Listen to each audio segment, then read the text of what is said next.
ठीक है, तो आज अपना फोर्थ चैप्टर स्टार्ट करते हैं, डेटा हैंडलिंग। डेटा हैंडलिंग में कुछ दो तीन तरीके के ग्राफ्स हैं, बार ग्राफ्स है, पाई चार्ट है। डेटा क्या होता है, तो आइए अपन धीरे धीरे स्टार्ट करते हैं डेटा हैंडलिंग का चैप्टर।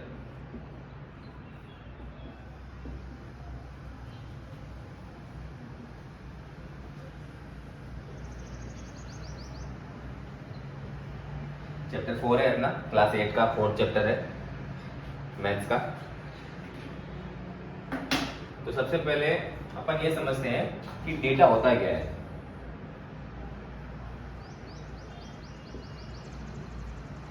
डेटा मतलब आप ऐसे समझ लो, कोई भी इंफॉर्मेशन डेटा होता है।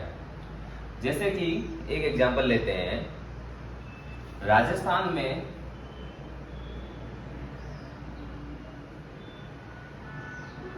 हर साल पॉपुलेशन कितनी रही 2010 से लेकर 2023 तक। जैसे मान लो 2010 में पॉपुलेशन थी 3 करोड़, 2011 में पॉपुलेशन थी 3.5 करोड़, 3.5 करोड़। 2012 में पॉपुलेशन बढ़कर हो गई 4 करोड़। ठीक है, ऐसे करते करते जैसे मान लीजिए 2015 में पॉपुलेशन हो गई 5 करोड़। तो ये अपने पास एक डेटा है, अपने पास एक इंफॉर्मेशन है, अपने पास एक जानकारी है कि भाई राजस्थान में 2010 में पॉपुलेशन थी 3 करोड़, 2011 में हो गई 3.5 करोड़, 2012 में हो गई 4 करोड़, 2015 में हो गई 5 करोड़। ये तो चलो मैंने अभी छोटा सा डेटा बनाया है, छोटा सा डेटा सेट लिखा है 2010 से। अपने पास एक इंफॉर्मेशन मान लो हो सकती है 1900 से।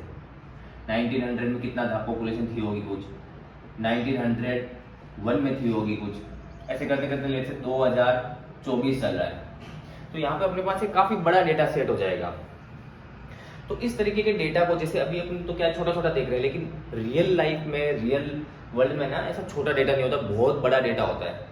उन सब डेटा को पढ़ने के लिए, उन सब डेटा से अपन को कुछ जानकारी निकालने के लिए, उस सब डेटा से कि भाई वो पूरा डेटा अपन को क्या कहना चाहता है, क्या इन्फॉर्मेशन मिल रही है अपन को उतने बड़े डेटा से, तो उसके लिए ये चैप्टर है कि कैसे बड़े डेटा को हैंडल कर सकते हैं अपन। अभी अभी तो चलो 3-4 डेटा है, इतना सा अगर डेटा रहे अपने पास और मैं पूछूं कि भाई 2010 में कितनी थी 3 करोड़, सबसे ज्यादा कौन से ईयर में थी, तो आप कह दोगे कि भाई 2015 में सबसे ज्यादा थी। सबसे कम कौन में थी 2010 में थी, देख के आप पता है। लेकिन अगर मान लो पूरा बोर्ड अगर मैं भर दूं डेटा से, फिर आपको बोलो सबसे छोटी वैल्यू कौन सी है, तो आपको ढूंढने में थोड़ा टाइम लगेगा। ढूंढ लोगे, कोई बड़ी बात नहीं, लेकिन ढूंढ लोगे। और भी बड़ा डेटा रहेगा तो और समय लगेगा। तो इन सब बड़े बड़े डेटा को हैंडल करने के लिए, इनसे अलग अलग इंफॉर्मेशन निकालने के लिए अपन अलग अलग टेक्निक्स यूज करते हैं। उनको मतलब ऐसे ग्राफ में रिप्रेजेंट करते हैं कि हाँ भाई जल्दी से दिख जाए अपन को कि कौन सा डेटा बड़ा है, कौन सा छोटा है, कौन सा डेटा दूसरे डेटा से कितना बड़ा है। जैसे कि अभी मान लो कोई पूछे अपन को, मान लो कोई पूछे भाई 2010 से 2015 में पॉपुलेशन कितनी बढ़ी है, तो अपन कह देंगे 2010 में थी 3 करोड़, 2015 में थी 5 करोड़, तो कितनी बढ़ी है, 2 करोड़ बढ़ गई। कितना परसेंट बढ़ी है, अगर परसेंट निकालना है तो अपन ऐसे कर देंगे, जितनी बढ़ी अपॉन किसकी तुलना में, 3 की तुलना में इंटू 100।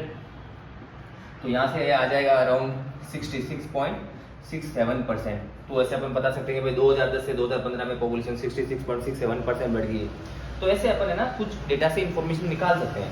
ये तो अभी छोटा डेटा है, अपन ने आज जल्दी से डेटा देके निकाल लिया है। लेकिन कभी कभी ना ज्यादा डेटा होता है, ज्यादा डेटा होता है तो उसको हमको ग्राफ्स वगैरह में रिप्रेजेंट करना होता है, जिससे कि अपन जल्दी से देख के आंसर निकाल सकते हैं। ठीक है, तो सबसे पहले ना अपन पढ़ेंगे बार ग्राफ। ठीक है, तो बार ग्राफ पढ़ते हैं।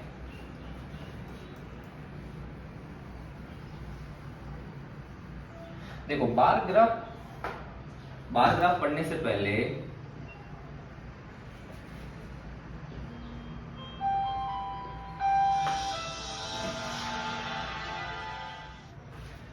तो सबसे पहले तो इस वर्ड का मतलब समझते हैं क्या होता है। देखो बार का मतलब आपने सुना होगा बचपन में, जो ये अपने कंस्ट्रक्शंस होते हैं, जो अपनी बिल्डिंगें बनती हैं, इनमें क्या है ना, लोहे के सरिये होते हैं, लोहे के जो बार होते हैं ना, ऐसे।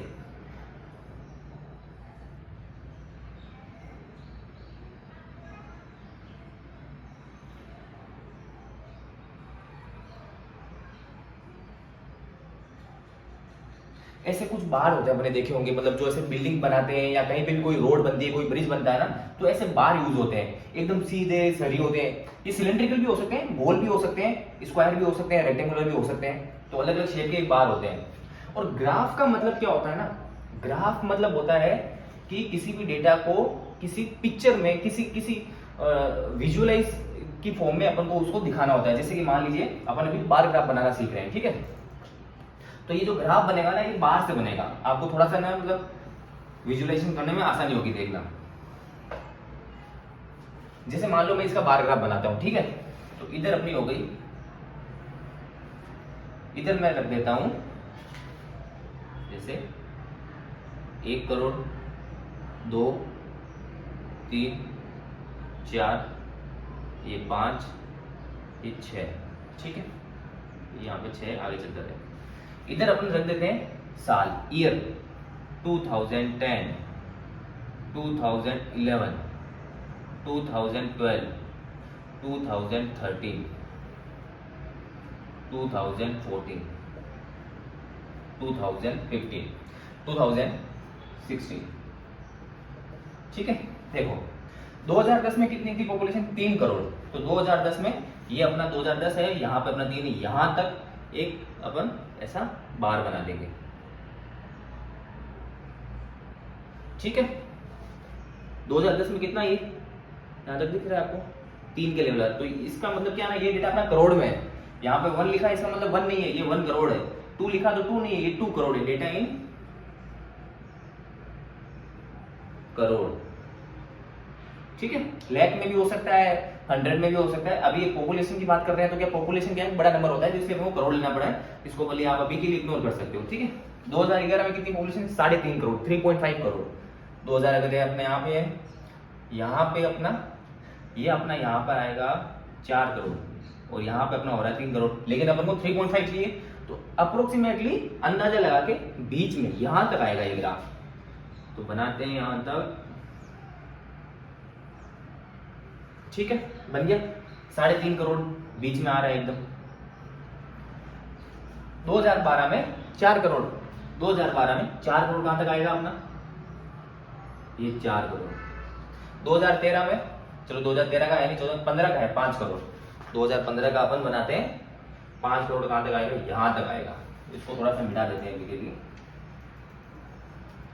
तो 2015 में लेके आओ लगभग, अभी क्या मैं एक रफ स्केच बना रहा हूं, क्योंकि मेरे पास स्केल नहीं है, तो आपको आराम से स्केल से बनाना है।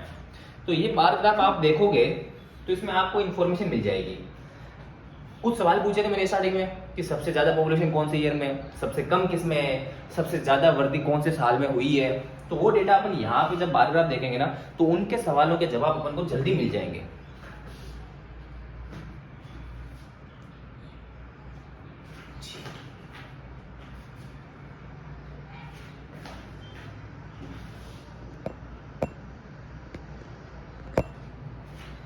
ठीक है, तो देखो, अब देखो सबसे ज्यादा पॉपुलेशन कौन से साल में है, ये बार ग्राफ दिख रहा है।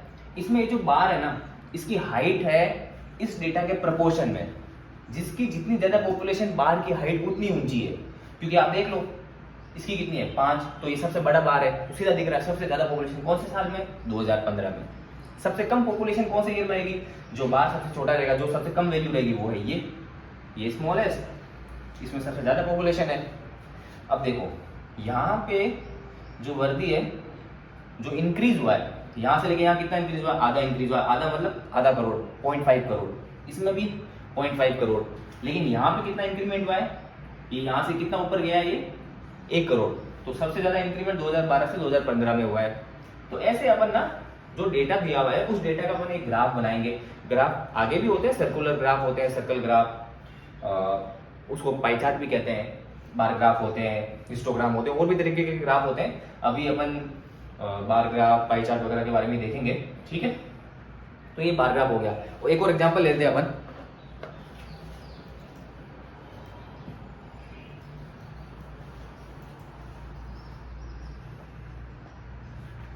जैसे कि मान लो आपके पास डेटा दिया हुआ है क्लास 8 का, कि भाई क्लास 8 में हर साल कितने बच्चे थे। जैसे मान लो 2010 में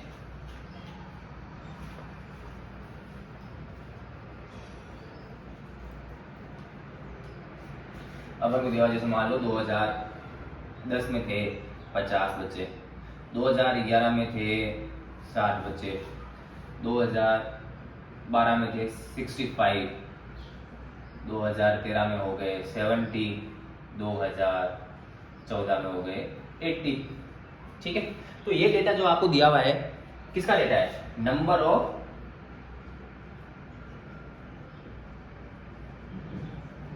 ऑफ स्टूडेंट्स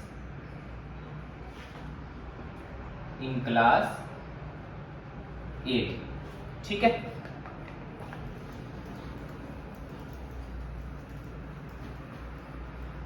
तो ये डेटा दिया हुआ है। डेटा मतलब एक इन्फॉर्मेशन दे रही है आपको कि भाई क्लास 8 में 2010 में कितने बच्चे थे 50, 2011 में कितने थे 60, 2014 में 80।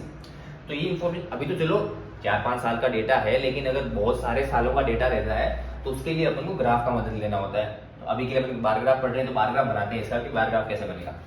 देखो ये डेटा का अपन को बार ग्राफ बनाना है, तो सबसे पहले आप ये देख लिया करो कि डेटा में सबसे छोटा इंक्रीमेंट कब हुआ है। इसमें 10 का हुआ है, इसमें 5 का, इसमें भी 5 का, इसमें 10 का। तो कम से कम वाई एक्सिस पे ऐसा अपन को इंक्रीमेंट रखना पड़ेगा जो इनमें सबसे छोटा हो। जैसे कि अभी 5 है ना, तो अपन 5 का इंक्रीमेंट तो रखेंगे, 50 से शुरू करेंगे, चलो 40 से शुरू करते हैं। मान लो ये 40, ये 45, ये 50, 55 हो गया, ये 60 हो गया, ये 65 हो गया, ये 70 हो गया, ये 75 और ये थोड़ा सा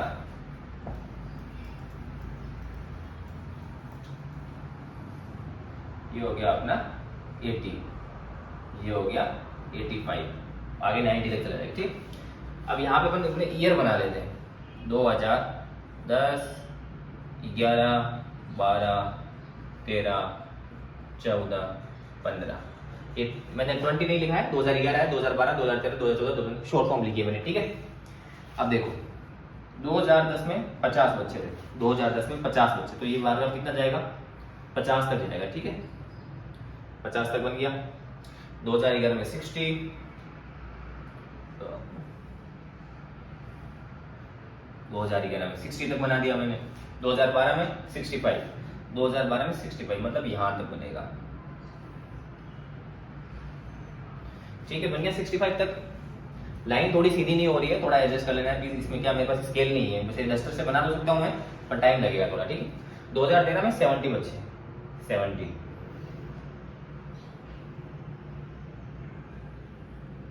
ठीक है, थोड़ा ऊपर बन गया।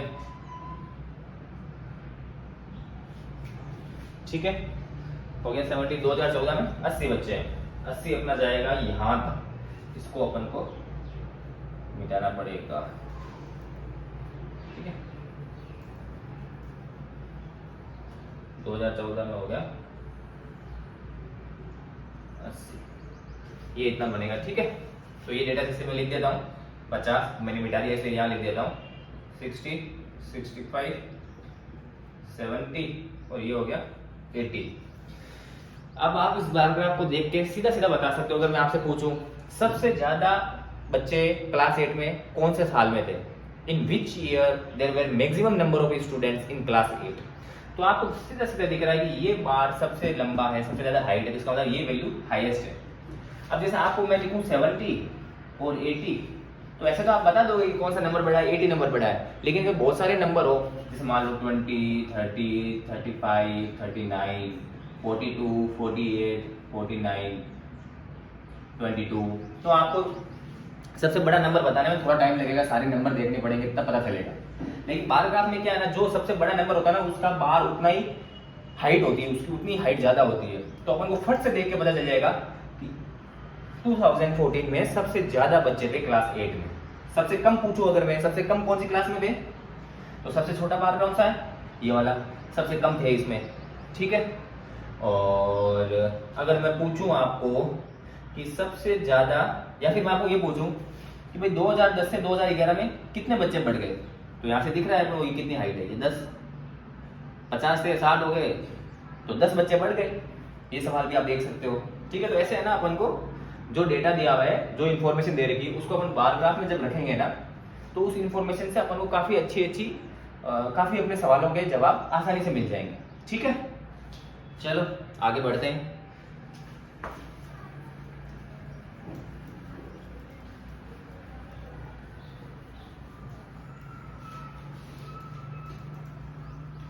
अब अपन पढ़ते हैं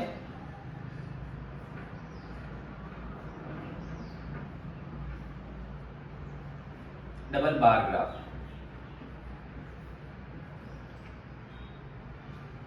डबल बार ग्राफ जैसा ही होता है, ज्यादा डिफरेंस नहीं है इसमें, लेकिन बस इसमें ये रहेगा डबल बार रहेंगे। पहले एक बार था, एक बार 2011 का कितना था, एक ही बार था। 2012 का एक बार था, 2013 का एक बार था, मतलब हर एक डेटा का एक एक बार था। लेकिन अभी क्या रहेंगे, डबल, 2 बार रहेंगे। ठीक है, जैसे कि मैं एक एग्जांपल लेता हूं,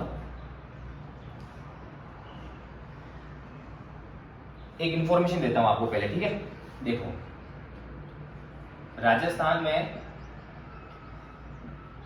2008 में पॉपुलेशन थी, मान लो सपोज कर लो 60।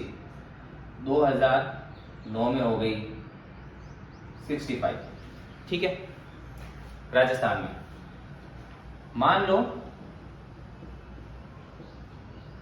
महाराष्ट्र में 2008 में पॉपुलेशन थी 90, 2009 में हो गई 100।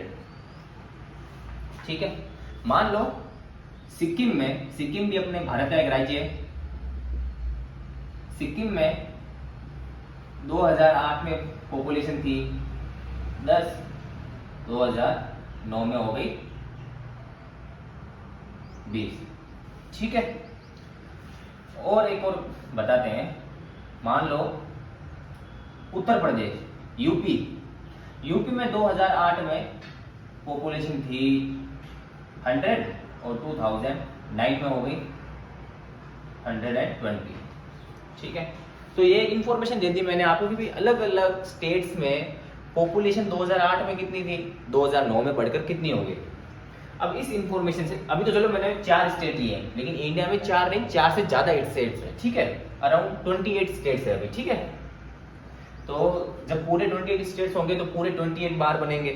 ठीक है, अब देखो इस डेटा को अपन बार ग्राफ में, डबल बार ग्राफ में कैसे ग्राफ बनाएंगे इसका। ठीक है, तो शुरू करते हैं।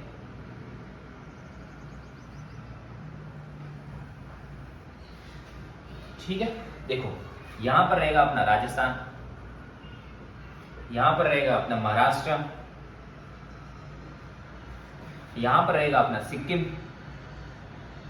यहां पर रहेगा अपना यूपी। ठीक है, इधर अपना रहेगा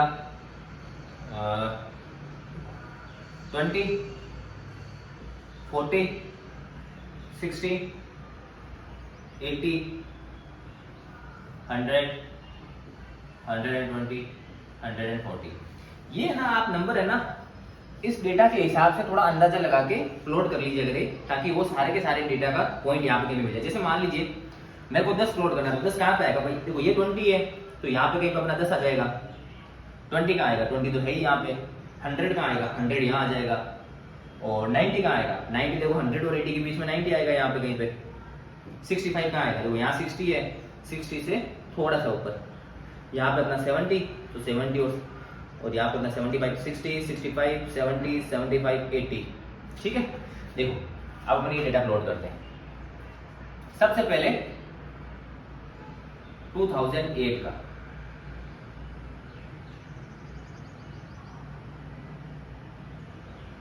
ठीक है, तो 2008 के पास में मैंने यहाँ पे ब्लैक कलर का बॉक्स बना दिया है। तो उसका मतलब ये हो गया कि जो ब्लैक में जो बार बनेगा ना वो 2008 का होगा। और मैं यहां पे मैं लिख देता हूं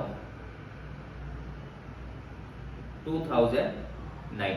इसका ये मतलब है 2009 में जो बार बनेगा वो ब्लू कलर का है, आपको आसानी से समझ में आ जाए इसलिए। ठीक है, देखो सबसे पहले हम 2008 का कराते हैं। तो राजस्थान में 2008 में कितना था, 60। राजस्थान में 2008 में कितना था, 60। तो ये मैंने 60 तक का एक बार बना दिया। ठीक है, महाराष्ट्र में 2008 में कितना था, 90। महाराष्ट्र में 2008 में 90 का आएगा, यहाँ पे कहीं पे आएगा।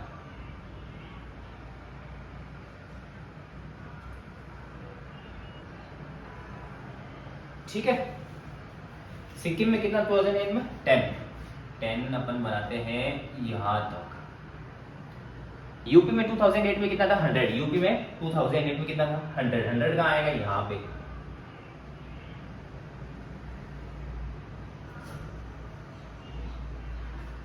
ठीक है,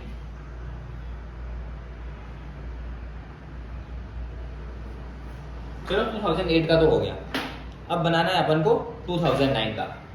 अब देखो इसी में अपन 2009 का बना रहे हैं, इसलिए अपन इसको डबल ग्राफ बार बोलते हैं। एक और बार लगाएंगे। राजस्थान में देखो 2008 में 60 हो गया, 2009 में 65, तो उसका ग्राफ अपन यहाँ बनाएंगे पास में ही। तो 60 यहाँ है तो 65 इसके जस्ट ऊपर ये रहा। ठीक है। महाराष्ट्र में 2009 में 100, पहले कितना था 90 और अब हो गया 100 का।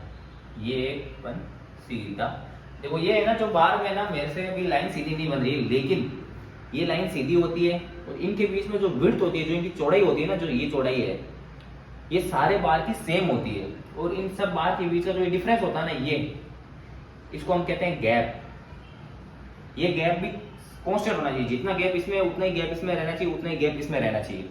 अभी थोड़ा सा अप्रोक्सीमेट बना रहा हूं मैं आपके समझाने के लिए, लेकिन आपको जब कॉपी में जब आप बनाओगे पेन पेंसिल लेके, तो ये गैप सब बार ग्राफ में कांस्टेंट होना चाहिए, चाहे बार ग्राफ हो चाहे डबल बार ग्राफ हो। और जो बार होते हैं ना, इनकी विड्थ भी सबकी सेम होनी चाहिए। ठीक है, चलो सिक्किम का बना दें 2009 का 20, तो 20 का आएगा अपना, ये थोड़ा ऊपर बना दिया मैंने।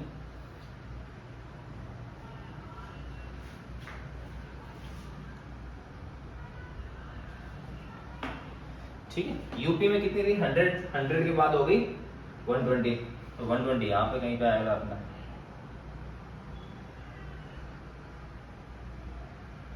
ये जस्ट इस लाइन के ऊपर ही आएगा। ठीक है, ये लाइन है थोड़ी सी अलग हो गई है, लेकिन ये इसके ऊपर ही आएगा। ठीक है, तो ये अपना 2009 का डेटा है, ब्लू में जो आपको दिख रहा है।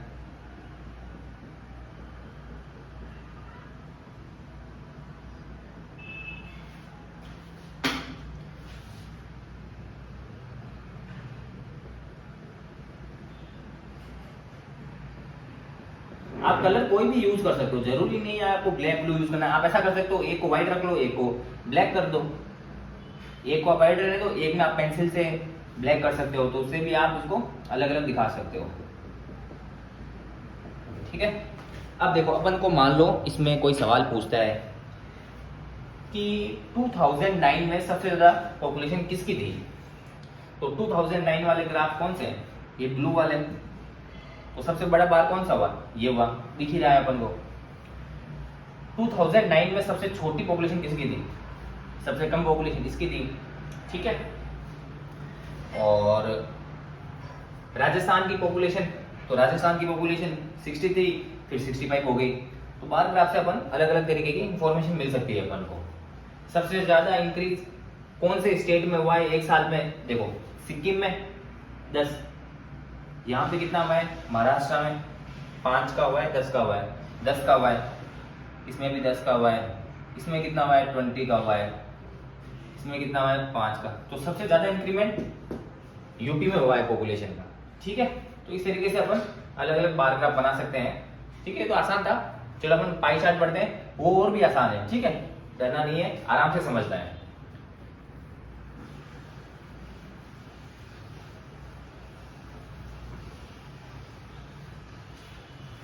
तो देखो अपना ये डबल बार ग्राफ है, इसमें ये सब्जेक्ट है math, social science, science, English.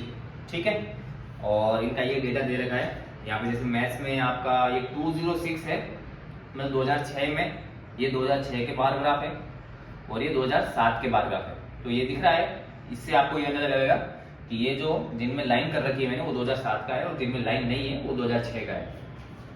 अब अगर मैं इसमें आपको एक क्वेश्चन पूछूं कि कौन से सब्जेक्ट में 2006 से 2007 में जाने पे मार्क्स डिक्रीज हुए, कम हुए, तो देखो इसमें बड़े, इसमें पहले 2006 फिर ये बड़े, इसमें भी बड़े हैं, लेकिन इसमें डिक्रीज हुए नंबर, तो इंग्लिश अपना आंसर आ गया।